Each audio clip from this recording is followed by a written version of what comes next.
जय श्री कृष्ण, राधे राधे। गौरी पुत्र गणेश भगवान की जय। बोलिए चौथ माता की जय। दोस्तों, आज भाद्रपद मास की चतुर्थी तिथि है और इस तिथि को बहुला चौथ के नाम से जाना जाता है। आज के दिन गायों की पूजा करने और बहुला चौथ की कथा सुनने से धन और संतान के सुख की प्राप्ति होती है और भगवान श्री गणेश जी के आशीर्वाद से सभी लौकिक और परलौकिक सुख प्राप्त होते हैं। तो आज मैं आप सभी को सुना रही हूँ बहुला चौथ और चौथ माता की बड़ी ही दुर्लभ कथा। तो बड़ी ही श्रद्धा और प्रसन्नचित मन से इन कथाओं को पूरा अवश्य सुनिएगा। द्वापर युग की बात है। द्वापर युग में जब भगवान श्री हरि ने वासुदेव देवकी के यहाँ श्री कृष्ण के रूप में अवतार लेकर ब्रजभूमि में अनेक लीलाएं की, तो देवी देवता भी अपने आंसू से उनकी महिमा में सहायक हुए। गौ शिरोमणि कामधेनु माता भी अपने अंश से उत्पन्न होकर बहुला नाम से नंद बाबा के गौशाला में गाय बनकर उनकी शोभा बढ़ाने लगी। बाल रूप श्री कृष्ण जी का बहुला से और बहुला का श्री कृष्ण जी से अपार स्नेह कहा जाता है कि बालक श्री कृष्ण को देखते ही बहुला के स्तनों से दूध की धारा बहने लगती थी। श्री कृष्ण जी बहुला के मातृत्व भाव को देख अमृत सा दृश्य उस दूध का पान किया करते थे। एक दिन बहुला वन में घास चर रही थी। इसी समय श्री कृष्ण जी को बाल लीला सूझी। उन्होंने माया से सिंह का रूप धारण कर लिया। बहुला सिंह को देखकर भयभीत हो गई और थर थर कांपने लगी और बहुला गाय उस सिंह से कहने लगी कि वनराज, मैंने अभी बछड़े को दूध नहीं पिलाया है। वह मेरी प्रतीक्षा कर रहा होगा, अतः मुझे जाने दो। मैं उसे दूध पिलाकर तुम्हारे पास वापस आ जाऊंगी, तब तुम मुझे खाकर अपनी भूख मिटा लेना। तब सिंह ने कहा, मृत्यु पास में फंसे जीव को छोड़ देने पर उसके पुनः वापस लौट कर आने का क्या विश्वास। निरुत्तर होकर बहुला ने सत्य और धर्म की शपथ ली। तब सिंह ने उसे छोड़ दिया। बहुला गौशाला में जाकर प्रतीक्षारत भूख से व्याकुल अपने बछड़े को दुग्धपान कराने लगी। पुनः उसके बाद अपने वचन की रक्षा हेतु सिंह के पास वापस आ गई। बहुला को देखकर सिंह का स्वरूप धारण किए हुए श्री कृष्ण जी प्रकट हुए और बोले कि हे बहुला, ये तुम्हारी अग्नि परीक्षा थी। तुम अपने सत्य धर्म पर डट रहे, अतः इसके प्रभाव से घर घर तुम्हारा पूजन होगा तथा आज से गौ माता के नाम से जानी जाओगी। बहुला भगवान श्री कृष्ण जी का आशीर्वाद प्राप्त कर अपने घर लौट आई और अपने बछड़े के साथ आनंद से रहने लगी। बहुला चौथ व्रत कथा का मुख्य उद्देश्य ये है कि व्यक्ति को हमेशा सत्य और न्याय पथ का वर्णन करना चाहिए। इस रास्ते पर जो भी चलेगा उसे जीवन में कभी न कभी सफलता जरूर मिलेगी, अर्थात सत्य की ही विजय होती है। इस व्रत का पालन पूर्ण करने वाले को सत्य धर्म का अवश्य ही निर्वाहन करना चाहिए। साथ ही अपने कर्तव्य पाठ से कभी भी हटना नहीं चाहिए। बोलिए श्री कृष्ण भगवान की जय। बोलिए बहुला माता की जय। आइए अब मनोकामनाओं को पूरी करने वाली चौथ माता की कथा को सुनते हैं। कहते हैं कि बहुला चतुर्थी के दिन चौथ माता और गणेश जी की कथा को अवश्य सुनना चाहिए। आइए अब सुनते हैं चौथ माता की कथा। तो प्रेम से बोलिए विघ्नहर्ता भगवान गणेश की जय। अब सुनिए चौथ माता की कथा। क्योंकि चतुर्थी तिथि चौथ माता को समर्पित होती है और गणेश भगवान की कथा का फल तभी मिलता है जब चौथ माता की कथा भी पढ़ी या सुनी जाती है। प्राचीन कथा के अनुसार एक बार एक सेठ और सेठानी थे। उनके एक बेटा और एक बहू भी थे। बहू सबको भोजन कराकर फिर स्वयं भोजन करा करती। उनकी एक पड़ोसन ऐसी भी थी जो रोज बहू से पूछती कि बहू आज क्या बनाया खाया है। बहू कहती ठंडो बासी। एक दिन उसके पति ने ऐसा सुनकर विचार किया कि आज तो पकवान बनाए जाएं, फिर देखें मेरी पत्नी क्या कहती है। उसने तरह तरह के पकवान बनाए और घर के सभी लोगों ने एक साथ बैठकर भोजन किया। आज भी पड़ोसन ने पूछा तो बहू ने वही कहा ठंडो बासी। सेठ के लड़के ने सोचा हो ना हो कोई बात जरूर है जिस कारण मेरी पत्नी ऐसा कहती है। फिर उसने अपने पत्नी से पूछा, तुम रोज ठंडो बासी खाया ऐसा क्यों कहती हो, जबकि हम सब ने तो एक साथ बैठकर कई तरह के पकवान खाए थे। तब उसकी पत्नी बोली, हम सब जो खा रहे हैं वह हमारे बाप दादाओं की कमाई है। जिस दिन आप कमा कर लाओगे उस दिन मैं समझूंगी कि हम ताजा भोजन कर रहे हैं। सेठ के लड़के ने इस बात पर खूब विचार किया। फिर एक दिन अपनी माँ से बोला, माँ मैं एक बड़े शहर में पैसा कमाने जा रहा हूँ। माँ बोली, बेटा हमारे पास तो इतना धन है कि खाए नहीं खाया जाएगा। माँ के मना करने पर भी बेटे ने खुद कमाने का निश्चय कर लिया और जाते समय अपनी पत्नी से बोला कि मैं जब तक कमाकर बहुत सारा धन लेकर वापस ना लौट आऊं, तुम चूल्हे की आग मत बुझने देना। और फिर एक दिन चूल्हे की आग बुझ गई। तब वह मन ही मन घबराने लगी, कहीं मेरे पति पर कोई संकट तो नहीं आन पड़ा। जल्दी से पड़ोस में से आग लाकर चूल्हे में रख दूं। ऐसा सोचकर वह पड़ोस में गई। वहां पड़ोसन चौथ माता का व्रत पूजन कर रही थी। पड़ोसन ने कहा, बहन थोड़ी देर में आकर ले जाना। बहू ने पड़ोसन से पूछा कि आप यह व्रत क्यों करती हो, इससे क्या मिलता है। पड़ोसन बोली, चौथ माता के इस व्रत को करने से अन्न लक्ष्मी मिले और अपनी मनोकामना भी पूरी होती है। अब बहू भी चौथ माता का व्रत करने लगी। दीवार पर चौथ माता बनाई और उस दिन से घी गुड़ का चूरमा बनाकर रात को चंद्रमा को अर्घ्य देकर भोजन करती। ऐसा करते करते उसे बहुत दिन बीत गए।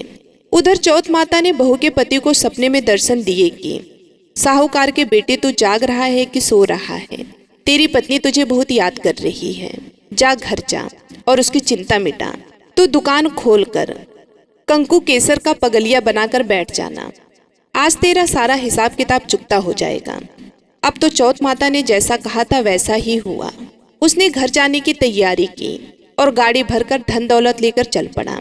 रास्ते में एक बड़ा सा काला नाग फन फैलाए बैठ गया और बोला कि आज तो मैं तुझे डसूंगा, छोड़ूंगा नहीं, तेरी उम्र पूरी हो गई है। सेठ का लड़का बोला, आज चौथ माता ने मुझे सपना दिया तो मैं अपनी पत्नी से मिलने घर जा रहा हूँ। वहाँ मेरी पत्नी मेरा इंतजार कर रही होगी और बहुत चिंता भी कर रही होगी।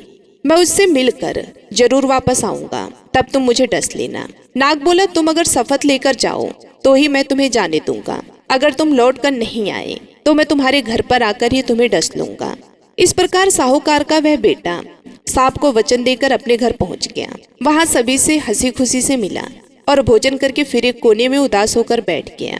उसकी पत्नी ने उदासी का कारण पूछा तो पति ने काले नाग वाली बात बताते हुए कहा, अगर मैं उसके पास वापस नहीं जाऊंगा तो वह घर आकर ही मुझे डस लेगा। पत्नी बहुत चतुर थी, बोली कि आप घबराओ नहीं, लेट जाओ, मैं एक उपाय करती हूँ। पत्नी ने कमरे की 7 पेड़ी धोई। पहली पेड़ी पर रेत, दूसरी पर इत्र, तीसरी पर गुलाल फूल, चौथी पर कंकु केसर, 5वीं पर लड्डू पेड़ा, 6ठी पर गादी गलीचा और 7वीं पेड़ी पर दूध से भरकर कटोरा रख दिया। इस प्रकार वे 7 ही पेड़ी सजाकर बैठ गई। आधी रात होते ही वह नाग आकर पेड़ी पर चढ़ने लगा। पहली पेड़ी पर रेत में लौट गया और कहने लगा कि सेठ की बहू ने आराम तो बहुत दिया, लेकिन क्या करूं, वचन से बंध कर यहाँ आया हूँ, इसलिए डसूंगा जरूर। इस प्रकार 7 ही पेड़ियों पर वह नाग आराम करता हुआ और कहता कि डसूंगा जरूर।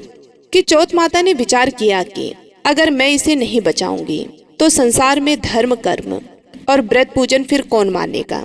अब तो गणेश जी, चंद्रमा जी और चौथ माता ने साहूकार के बेटे को बचाने का विचार किया। चंद्रमा जी ने उजाला कर दिया, चौथ माता ढाल बन गई और गणेश जी ने तलवार लेकर नाग को मार दिया और ढाल से ढक दिया। बहू भी थकी हारी सो गई। दिन हुआ तो लोग बेटे से मिलने आए, परंतु बेटा बहू तो उठे ही नहीं थे। बहुत देर हो गई तो माँ उन्हें उठाने के लिए गई। माँ ने 7 पेड़ियों पर जो कुछ देखा तो बहुत घबराई और जोर से बेटे बहू को आवाज लगाई। बेटा बहू उठे तो देखा कि एक ढाल तलवार वहां पड़ी है। अब ढाल उठाई तो वही काला नाग मरा हुआ पड़ा है। बेटा बहू ने सोचा कि आज तो धर्म कर्म ही आड़े आए। आज भगवान श्री गणेश और चौथ माता ने हमारी रक्षा की। हे चौथ माता, आपने जैसे सेठ के बेटे बहू की रक्षा की वैसे सबकी रक्षा करना। प्रेम से बोलिए चौथ माता की जय। तो आइए संकट चतुर्थी की पौराणिक कथा का रसपान करते हैं। पौराणिक काल की बात है। पार्वती जी ने गणेश जी से पूछा कि हे पुत्र, भादो कृष्ण चतुर्थी को संकट नाशक चतुर्थी कहा गया है, अतः उस दिन का व्रत किस प्रकार किया जाता है, मुझसे समझा कर कहिए। गणेश जी ने कहा कि हे माता, भादो कृष्ण चतुर्थी सब संकटों के नाशक, विविध फलदायक एवं संपूर्ण सिद्धियों को देने वाली है। पूर्व वर्णित विधि से ही पूजा करनी चाहिए। हे पार्वती माता, इस व्रत में आहार संबंधी कुछ विशेषताएं हैं, उन्हें मैं बतला रहा हूँ। श्री कृष्ण जी कहते हैं कि हे युधिष्ठिर, पुत्र की ऐसी बातें सुनकर पार्वती जी ने उनसे पूछा कि आहार एवं पूजन में क्या विशेषता है, उसे कहिए। गणेश जी ने कहा कि गुरु द्वारा वर्णित प्रणाली से इस दिन भक्ति भाव से पूजन करें। चतुर्थी के दिन प्रातः नित्य कर्म से निर्वृत्त हो तो व्रत का संकल्प करें। तत्पश्चात रात्रि में पूजन और कथा का श्रवण करें। पूर्व काल में नल नामक एक पुण्यात्मा और यशस्वी राजा हुए। उनकी रूपशालिनी रानी दमयंती नाम से प्रसिद्ध थी। एक बार उन्हें श्रापग्रस्त होकर राज्यच्युत होना पड़ा और रानी के वियोग में कष्ट सहना पड़ा। तब उनकी रानी दमयंती ने इस सर्वोत्तम व्रत को किया। पार्वती जी ने पूछा कि हे पुत्र, दमयंती ने किस विधि से इस व्रत को किया और किस प्रकार व्रत के प्रभाव से 3 महीने के अंदर ही उन्हें अपने पति से मिलने का सौभाग्य प्राप्त हुआ। इन सब बातों को आप बतलाइए। श्री कृष्ण जी ने कहा कि हे युधिष्ठिर, पार्वती जी के ऐसा पूछने पर बुद्धि के भंडार गणेश जी ने जैसा उत्तर दिया उसे मैं कह रहा हूँ, आप इसको ध्यान से सुनिए। श्री गणेश जी कहते हैं कि हे माता, राजा नल को बड़ी बड़ी आपदाओं का सामना करना पड़ा। हाथी खाने से हाथी और घोड़साल से घोड़ों का अपहरण हो गया। डाकुओं ने राजकोष लूट लिया और अग्नि की ज्वालाओं में घिरकर उनका माल भी समाप्त हो गया। राज्य को नष्ट करने वाले मंत्री लोगों ने भी उनका साथ छोड़ दिया। राजा जुए में सर्वज्ञ गवा बैठे। उनकी राजधानी भी उनके हाथ से निकल गई। सभी ओर से निराशा और असहाय होकर राजा नल वन में चले गए। वन में रहते समय उन्हें दमयंती के साथ अनेक कष्ट झेलने पड़े। इतना ही नहीं, उनका उनकी रानी से भी वियोग हो गया। तत्पश्चात राजा किसी नगर में काम करने लगा, रानी किसी दूसरे नगर में रहने लगी तथा राजकुमारी भी अन्य नौकरी करने लगी, जो किसी समय रानी और राजपुत्र कहे जाते थे। वे ही अब भिक्षा मांगने लगे। तरह तरह के रोगों से पीड़ित होकर एक दूसरे से अलग होकर कर्म फल को भोगते हुए दिन बिताने लगे। एक समय की बात है कि वन में भटकते हुए दमयंती ने महर्षि सरभंग के दर्शन किए। उसने उनके पैरों पर नतमस्तक हो हाथ जोड़कर कहा। दमयंती ने पूछा कि हे ऋषिराज, मेरा अपने पति से कब मिलन होगा? मेरा भाग्य कब लौटेगा? हे मुनिवर, आप निश्चित रूप से बतलाइए। श्री कृष्ण जी कहते हैं कि दमयंती का यह उत्तम प्रश्न सुनकर सरभंग मुनि ने कहा कि हे दमयंती, मैं तुम्हारे कल्याण की बात बता रहा हूँ, इसे ध्यान से सुनो। इससे घोर संकट का नाश होता है। यह सब कामनाएं पूर्ण करने वाला एवं शुभदायक है। भादो मास की कृष्ण चतुर्थी संकट नाशक कही गई है। इस दिन नर नारियों को एक दंत गजानन की पूजा करनी चाहिए। विधि पूर्वक व्रत एवं पूजन करने से ही हे रानी, तुम्हारी संपूर्ण इच्छाएं पूरी होगी। 7 महीने के अंदर ही तुम्हारा पति से मिलन होगा। यह बात मैं निश्चय पूर्वक कहता हूँ। गणेश जी कहते हैं कि सरभंग मुनि का ऐसा आदेश पाकर दमयंती ने भादो के संकट नाशनी चतुर्थी का व्रत प्रारंभ किया और तभी से बराबर प्रति मास गणेश जी का पूजन करने लगे। साथ ही महीने में हे राजन, इस उत्तम व्रत को करने से उसे पति, राज्य, पुत्र और पूर्वकालीन वैभव आदि की प्राप्ति हो गई। श्री कृष्ण जी कहते हैं कि हे पार्थ पुत्र युधिष्ठिर, इसी प्रकार इस व्रत को करने से आपको भी राज्य की प्राप्ति होगी और आपके सभी शत्रुओं का नाश होगा। यह निश्चय है। हे राजन, इस प्रकार मैंने सभी व्रतों में उत्तम व्रत का वर्णन किया। यह सब कष्टों का नाश करता हुआ आपके भाग्य की वृद्धि करेगा। प्रातः काल उठकर नित्य कर्म से निर्वृत्त हो स्नान कर शुद्ध होकर स्वच्छ वस्त्र धारण कर ले। श्री गणेश जी का पूजन पंचोपचार विधि से करे। इसमें धूप, दीप, 9 वेद, अक्षत, फूल।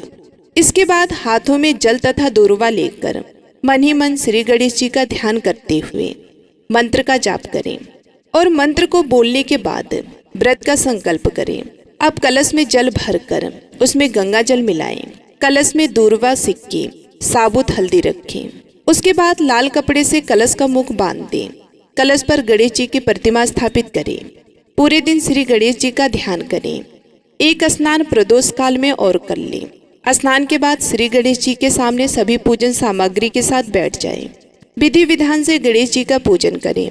वस्त्र अर्पित करें। नववेद्य के रूप में मोदक अर्पित करें। चंद्रमा के उदय होने पर चंद्रमा की पूजा का अर्घ अर्पण करें। उसके बाद गणेश चतुर्थी की कथा सुने अथवा सुनाएं। तत्पश्चात गणेश जी की आरती करें। भोजन के रूप में केवल मोदक ही ग्रहण करें। इस प्रकार से जो लोग भी संकट चतुर्थी का व्रत करते हैं तो भगवान गणेश उनकी सभी मनोकामनाओं को पूर्ण करते हैं। तो एक बार प्रेम से बोलिए, भगवान गणेश की जय, माता पार्वती की जय। एक समय की बात है कि विष्णु भगवान का विवाह लक्ष्मी जी के साथ निश्चित हो गया। विवाह की तैयारी होने लगी। सभी देवताओं को निमंत्रण भेजे गए, परंतु गणेश जी को निमंत्रण नहीं दिया। कारण जो भी रहा हो, अब भगवान विष्णु की बारात जाने का समय आ गया। सभी देवता अपनी पत्नियों के साथ विवाह समारोह में आए। उन सब ने देखा कि गणेश जी कहीं दिखाई नहीं दे रहे हैं। तब वे आपस में चर्चा करने लगे कि क्या गणेश जी को न्योता नहीं मिला है या स्वयं गणेश जी आए ही नहीं है। सभी को इस बात पर आश्चर्य होने लगा। तभी सबने विचार किया कि विष्णु भगवान से ही इसका कारण पूछा जाए। विष्णु भगवान से पूछने पर उन्होंने कहा कि हमने गणेश जी के पिता भोलेनाथ महादेव को न्योता भेजा है। यदि गणेश जी अपने पिता के साथ आना चाहते तो आ जाते, अलग से न्योता देने की कोई भी आवश्यकता नहीं थी। दूसरी बात यह है कि उनको 1.25 मन मूंग, 1.25 मन चावल, 1.25 मन घी और 1.25 मन लड्डू का भोजन दिन भर में चाहिए। यदि गणेश जी नहीं आएंगे तो कोई बात, दूसरे के घर जाकर इतना खाना पीना अच्छा भी नहीं लगता। इतनी वार्ता कर ही रहे थे कि किसी एक ने सुझाव दिया, यदि गणेश जी आ भी जाए तो उनको द्वारपाल बनाकर बिठा देंगे कि आप घर की रखवाली करना। आप तो चूहे पर बैठकर धीरे धीरे चलोगे तो बारात से बहुत पीछे रह जाओगे। ये सुझाव भी सबको पसंद आ गया, तो विष्णु भगवान ने भी अपनी सहमति दे दी। होना क्या था कि इतने में गणेश जी वहां पर आ पहुंचे और उन्हें समझा बुझाकर घर की रखवाली करने बिठा दिया।